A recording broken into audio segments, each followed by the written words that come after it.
2 Corinthiens chapitre 12, le verset 1 à 2. Écoutez, la Bible déclare, il faut se glorifier, cela n'est pas bon. J'en viendrai néanmoins à des visions et à des révélations du Seigneur. Je connais un homme en Christ qui fut, il y a 14 ans, ravi jusqu'au 3e ciel. Si ce fut dans son corps, je ne sais. Si ce fut hors de son corps, je ne sais. Dieu le sait. Parole du Seigneur. Deuxième verset, Daniel chapitre 10, verset 12 à 13. C'est ce verset qui va vraiment nous focaliser dans la pensée de Dieu. La Bible déclare, il me dit, Daniel, ne crains rien, car dès le premier jour où tu as eu à cœur de comprendre et de t'humilier devant ton Dieu, tes paroles ont été entendues et à cause de tes paroles que je viens. 13. Le chef du royaume des Perses m'a résisté 21 jours, mais voici Michaël, l'un des principaux chefs, est venu à mon secours et je suis demeuré là auprès des rois des Perses. Parole du Seigneur. Je prie que ces versets puissent s'attacher à votre vie. Écoutez-moi très bien. Je vais juste parler d'un seul trône aujourd'hui qui va nous permettre à bien prier. Par définition, nous avons dit que les trônes ne sont pas des sièges physiques. Mais nous avons dit que les trônes, selon la Bible, symbolisent un pouvoir d'un gouvernement spirituel. Donc quand on parle des trônes, selon la Bible, les trônes, ce ne sont pas des sièges physiques, mais ce sont des autorités, ce sont des pouvoirs, ou c'est un pouvoir qui symbolise tout un gouvernement spirituel. Un jour, une personne, toujours dans ce groupe, a eu à me poser la question en disant, la Bible déclare que Jésus nous a donné le pouvoir de marcher sur les serpents, sur les scorpions et sur toute la puissance de l'ennemi. Mais je ne comprends pas, homme de Dieu, comment se fait-il que malgré que Jésus nous a donné le pouvoir de marcher et de dominer sur toute puissance de l'ennemi, le royaume des ténèbres arrive toujours à influencer certaines personnes et arrive à influencer et à avoir de l'autorité sur la vie de certains chrétiens? Écoutez ma réponse. J'ai dit à la personne, le pouvoir a été réellement donné. Mais le problème, ce n'est pas que le pouvoir a été donné, mais le grand problème, c'est d'acquérir ce pouvoir-là. Le pouvoir de marcher sur les serpents, le pouvoir de marcher sur les scorpions a déjà été donné. Mais le problème, c'est d'acquérir le pouvoir en question. Écoutez, on ne déloge pas les trônes par des slogans. Je peux prendre un verset, mais tant que je ne m'approprie pas ce verset, tant que je ne recherche pas le pouvoir dont le verset est en train de faire allusion, même si je suis chrétien, je risque d'être dominé. Et je dis, comment veux-tu marcher sur la puissance de l'ennemi? Comment veux-tu dominer les serpents? Comment veux-tu marcher sur les scorpions? Comment veux-tu dominer sur les lois de ta propre famille si premièrement, tu n'as pas une bonne vie de prière? Il y a des gens qui pensent que c'est parce qu'il est écrit dans la Bible que par les slogans, je vais changer les réalités autour de moi. Les réalités ne changent pas autour des slogans. Jamais de la vie. On ne peut jamais marcher, dominer dans le monde spirituel sans une bonne vie de prière. Toute une année, tu ne fais pas des retraites. Toute une année, tu ne jeûnes pas. Dans une semaine, tu ne pries pas. Dans une semaine, tu n'as pas un jour consacré au Seigneur où tu dois te mettre, te recharger, te ressourcer, te renfermer et dire à Dieu, Seigneur, je cherche ta face pour que certaines réalités de ma vie puissent changer. Comment veux-tu renverser les puissances, les trônes illégitimes qui bloquent tes prières tant que toi-même tu n'as pas une vie réelle de prière? Tu n'as pas une vie constante de prière. Comment veux-tu renverser et transformer certaines réalités autour de toi? Ça ne se fera jamais. Et la deuxième raison, j'ai dit, sans la connaissance des réalités spirituelles, personne ne peut renverser les trônes. La maladie des chrétiens, c'est l'ignorance des réalités spirituelles. Nous avons des chrétiens qui disent toujours, la Bible dit. Nous avons des chrétiens qui disent, nous c'est seulement la parole. Mais nous avons des chrétiens ignorants des principes et des lois spirituelles. Dieu dit à Job, connais-tu les lois du ciel? Règles-tu son pouvoir sur la terre? Celui qui ignore les lois spirituelles sera victime des réalités spirituelles. J'ai dit à une personne, parfois nous sommes victimes des réalités spirituelles à cause de l'ignorance. J'ai dit et je répète haut et fort en disant, tu ne peux pas dominer. Tu ne domineras jamais sur ce que tu ne connais pas. Ce que tu connais te donne l'autorité de dominer. Si tu ne connais pas les lois qui t'entourent, les esprits qui sont en train d'environner, de retenir captif votre famille, tu ne peux jamais obtenir la délivrance. Connais-tu au moins les lois établies, les lois élaborées, les lois qui ont été prédestinées, que vous avez trouvées dans vos familles? Est-ce que tu les connais? Si tu ne les connais pas, comment veux-tu dominer sur ce que tu ne connais pas? Est-ce que tu maîtrises la parole de Dieu? J'ai dit à une personne, celui qui ne maîtrise pas la parole de Dieu, mais qui veut toujours prier, je me pose la question, tu pries sur base de quoi?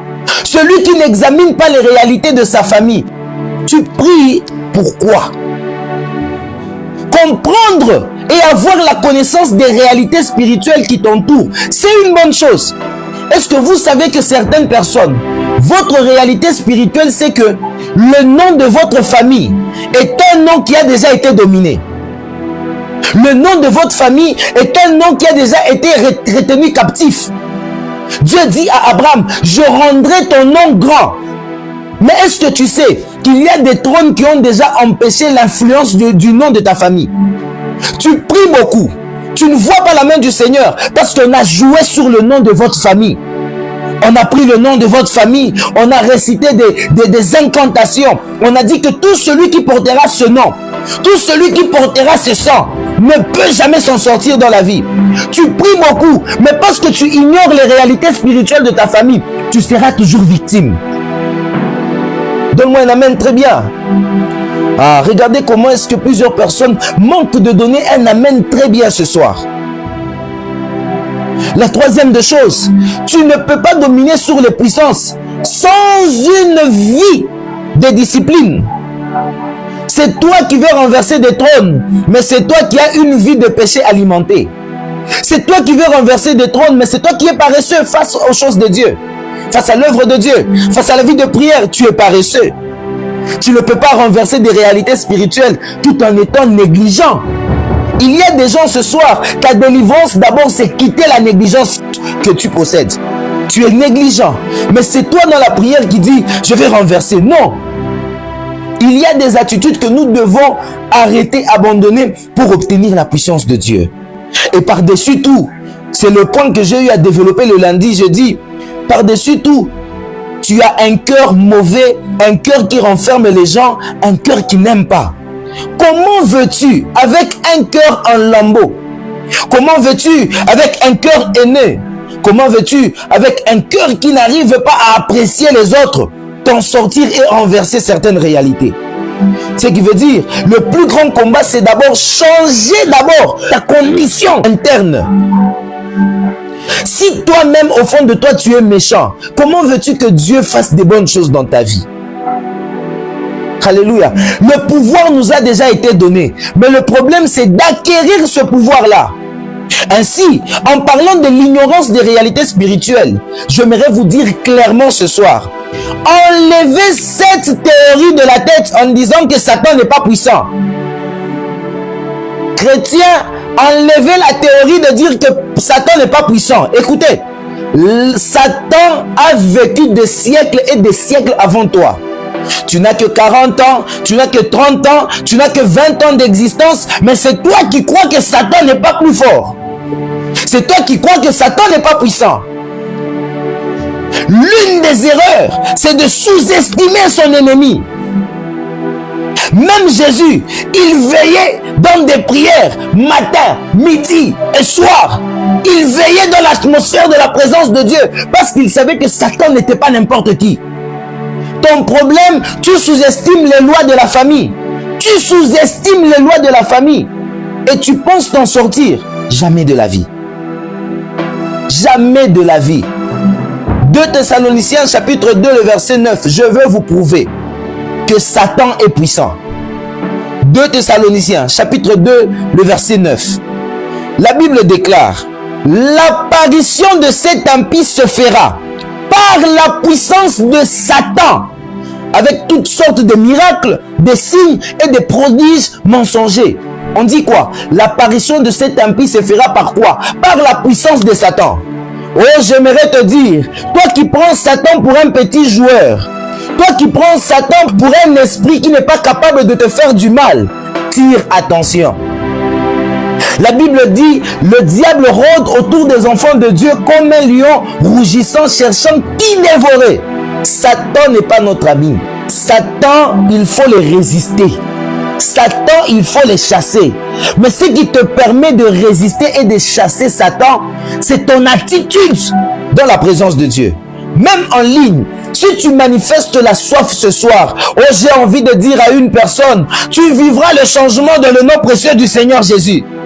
Je répète, je dis, si tu es venu avec une foi, une soif intense,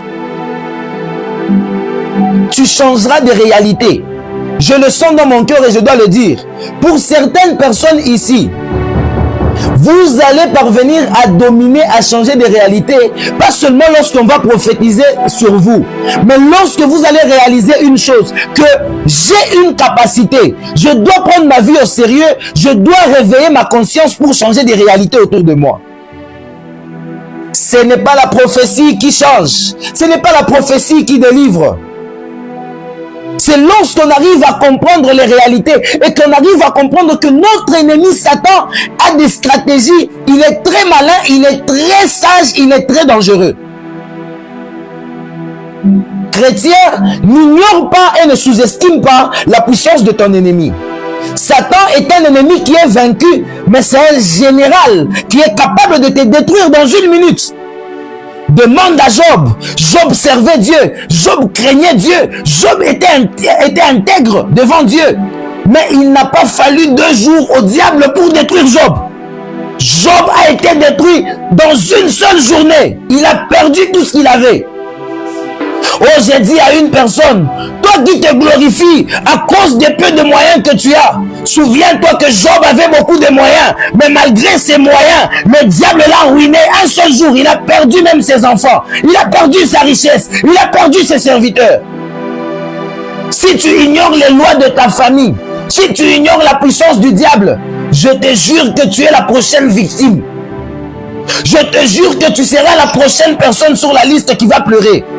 Ainsi, en examinant Éphésiens chapitre 6, le verset 12, la Bible déclare, Éphésiens chapitre 6, le verset 12, la Bible déclare, car nous n'avons pas à lutter contre la chair et les sangs, mais contre les dominations, contre les autorités, contre les princes de ce monde des ténèbres, contre les esprits méchants dans les lieux célestes. La Bible parle des esprits méchants dans les lieux célestes. Et Daniel parle précisément du prince de Perse. On veut prier. Je suis déjà à la fin. Qui est le prince de Perse? Écoutez, le prince de Perse ne représente pas un simple dirigeant humain. Quand on parle d'un prince de Perse, dans le contexte du chapitre que nous avons lu, il s'agit d'un être spirituel. Il s'agit d'un chef démoniaque exerçant une influence sur le royaume de Perse. Est-ce que tu sais que tu peux échouer d'évoluer à cause d'un quartier? Parce que chaque royaume, chaque terre a un prince qui règne sur cette terre-là. Ton problème, c'est la terre. Ton problème, c'est la parcelle où tu habites. Ton problème, c'est la ville où tu habites. Ton problème, c'est le pays où tu habites. Quand tu ignores que le pays est gouverné par des puissances spirituelles dans les lieux célestes, ton problème risque d'être grave. Et la Bible parle dans le même chapitre de Michel. On décrit Michel comme l'un des principaux chefs, comme un archange du Seigneur. Et cela montre que le conflit spirituel a besoin d'une intervention spirituelle.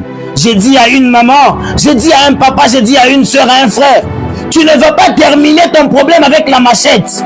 Tu ne vas pas terminer ton problème avec des coups. Tu ne vas pas terminer ton problème avec des injures. Ce n'est pas lorsque tu injuries les sorciers, ce n'est pas parce que tu traques les sorciers avec ta machette que tu vas terminer tes problèmes.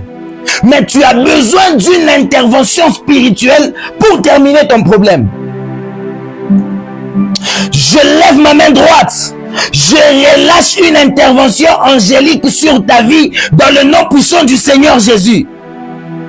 Là où tes prières sont bloquées, là où les principaux chefs du monde des ténèbres dans le lieu céleste sont en train de retenir tes prières captifs, je lève ma main droite. Dieu est en train de délivrer et Dieu est en train de relâcher l'exaucement sur la terre. Et Paul parle d'un homme ravi dans le 3e ciel. Chez nous les évangéliques, nous croyons qu'il existe 3 cieux. C'est par là qu'on va prier. Écoutez-moi très bien. Le premier ciel, c'est le ciel des oiseaux et des avions. Le 2e ciel, c'est le ciel des astres. C'est là qu'on retrouve des planètes, on retrouve plusieurs choses. Et c'est le monde astral. C'est là que les occultistes parlent des voyages astrales. C'est que dans le 2e ciel, c'est là qu'est établi le gouvernement du diable.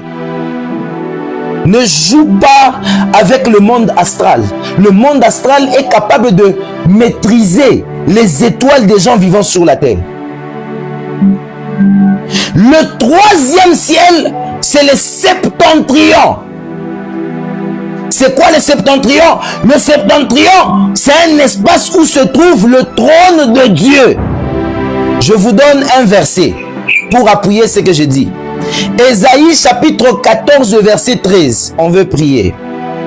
Ésaïe 14, le verset 13. La Bible déclare, tu disais en ton cœur, je monterai au ciel. J'élèverai mon trône au-dessus des étoiles de Dieu. Je m'assiérai sur la montagne de l'assemblée à l'extrémité du septentrion. Le trône de Dieu se retrouve au septentrion. Dans ce passage, il s'agit du diable qui convoitait le trône de Dieu. Et il disait, je vais établir mon trône au-dessus des étoiles de Dieu. Je vais m'asseoir sur la montagne de l'assemblée. Quand on parle de la montagne de l'assemblée, la Bible parle de Sion. Je vais bien expliquer.